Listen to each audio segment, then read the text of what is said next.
Kā zināms, visā Latvijā šodien norisinājās ēnu diena. Arī mēs Ogres televīzija viesojāmies bērndārzā Ķiparunams, kur atcerēties savas bērnības gaidas bija ieradušās vidusskolas audzēknes. Ikšķels vidusskolas skolnieces Linda Dace un Arta atzīst, ka par Ķiparunamu uzzinājušas tikai pēc iesaistīšanās ēnu dienā. Kāpēc tieši Ķiparunams ir tā vieta, kur jūs gribētu ēnot?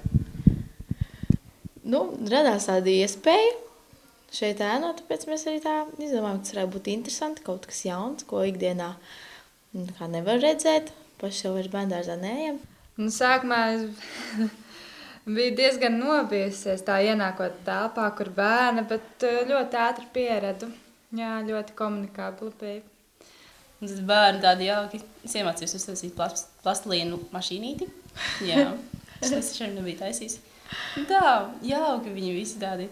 Mīļi, rabi sklēbī, sēž, kaut ko stāst, kas mājās notiek tā.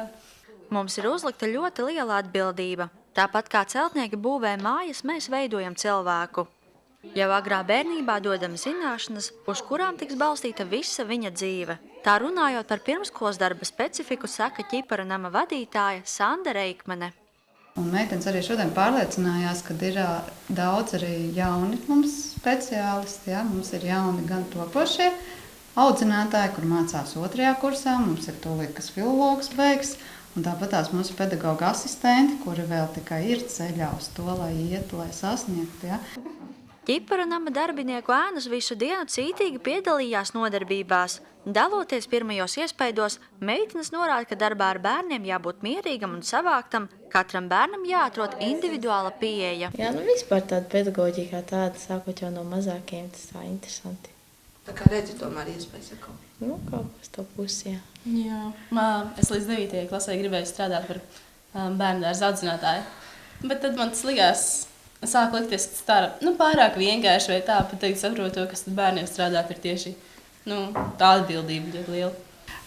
Tā mana pozīcija arī ir tā, ka tā sociālā atbildība, ka mēs kā pieaugušie jau tiešām pavaram durvis vaļā un parādam, varbūt tiešām meitenes Linda horeogrāfs, ja? Varbūt kādreiz varam uztaisīt projektu kopīgi uz māmiņu dienu pasākumu, ka horeogrāfs kādu dēļ bērniem iemācīt, kāpēc ne? Lai iedvesmotu skolēnus uzdrīkstēties un sasniegt dzīvē vairāk, ēnu diena tiek rīkot jau 11. reizi. Ēnu dienai šogad pieteikušies vairāk kā 8000 skolēnu un 300 ēnu devēju. Dāca Strabotska, Zanda Treško, Ogres televīzija.